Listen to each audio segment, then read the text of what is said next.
Hi, my name is Luke Maxwell. 3 years ago, I made the decision that after 17 years in business, that I would embark on a learning journey and complete an MBA at the AGSM. The first module I did was leadership. Now I can recall this as though I finished it last week.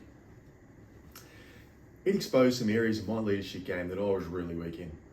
I think because I'd been off in my own world over the past 17 years, and I'd made sort of subconscious workarounds, I just didn't notice these weaknesses until they were presented to me to examine. My biggest weakness was my lack of social capital, I thought, which heavily restricted my relational power and my ability to use that as a lever. And although being introverted gave me a great ability as a listener, on the flip side, it made me horrific at starting and holding conversations with people that I just didn't know, meaning networking events were the last place that I wanted to be. Since working through my development plan, I've made some significant gains in my relational power, which has enabled me to influence important people to achieve my vision of giving back to the community, and specifically to the youth of our community, just by presenting them with opportunities that they just wouldn't have been able to obtain. Now, through my research, I identified the Gosford Chamber of Commerce as an organisation that would be most likely to give me return on investment. Many of the member base was already on my networking radar, as I previously identified them in my journal.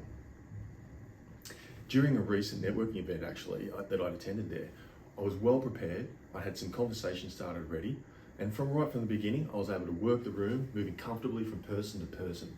Now, there was probably 5 or 6 that I knew were going to be there, and I'd done plenty of research on them before my arrival, which aided to my arsenal of talking points. I was quickly able to build trust, and I'd exchanged details with about 15 people by the end of the night. I'd had a further 5 people look me up on LinkedIn from the event the following day. Now, during my follow-up contacts, I was able to organise 2 coffee catch-ups and 1 lunch meeting for the following week. All of those actually were with high-profile business people in our local community, and I'd explained to them my concept behind my not-for-profit that I was looking to start, and they really liked the concept and were interested in helping out.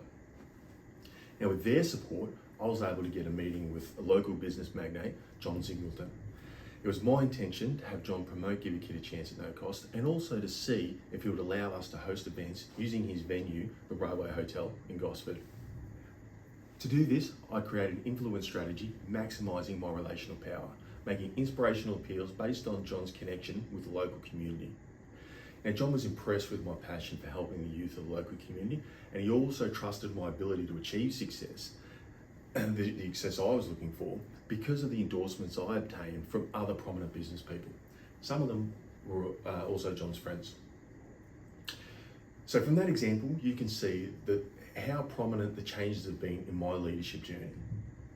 Now, working through that development plan has completely changed the way that I look at not only scheduled networking events, but daily interactions that I have, be it at the bus stop, waiting for a bus, maybe I was at a wedding or a birthday party.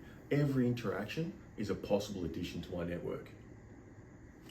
Now, part of my development plan consisted of me updating my LinkedIn profile.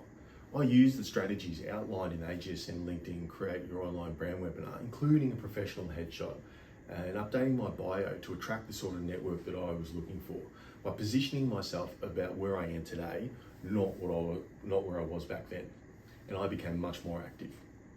This has increased my LinkedIn network from 272 back in 2023 to 990 as of today, and it's currently growing at around about 5% per annum.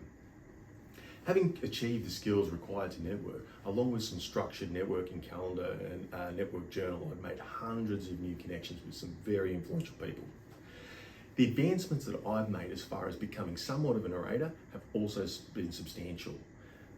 We had one issue actually that popped up last month, whereby we had some confusion by a team member around the company values. Now, the team member was looking at them in isolation, not understanding how they work together as a unit. To explain how the company values are to be used together and not in isolation, I gave him an example, and it was about a friend of mine that had just recently purchased a car. Now, in that example, my friend had already purchased the car. They'd paid the money and they were very happy with their purchase. Now, he came to me to show me his new purchase, which happened to be a vehicle that I have questions about its reliability. I really wasn't a fan. But he did ask me at some point what I thought of the vehicle. How is it, mate?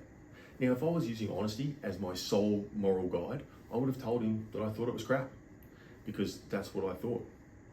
But when I also put it through my other value of being empathetic, then I had to consider the circumstance that not only the only possible outcome from telling him that it was a crap car was going to upset him, because the purchase was already made. If anything, it would have been a selfish thing to do, because I would just be making myself being able to sleep at night for telling him the truth. So I simply told him it looked great. Now, if that circumstance changed slightly and he came to me before he made the purchase, I would have had to reassess my response, and honesty would have then trumped empathy, as I would have had a moral duty to inform him that that vehicle had reliability issues. Now, the employee was able to understand my analogy and its context, and from there, he had a clear idea of how to use the values collaboratively. Sorry. Anyway, that's the end of my presentation so far as my learning journey through the aid of my development plan. And I thank you very much for taking the time out of your day to watch this, and I wish you very well in the future. Thank you and goodbye.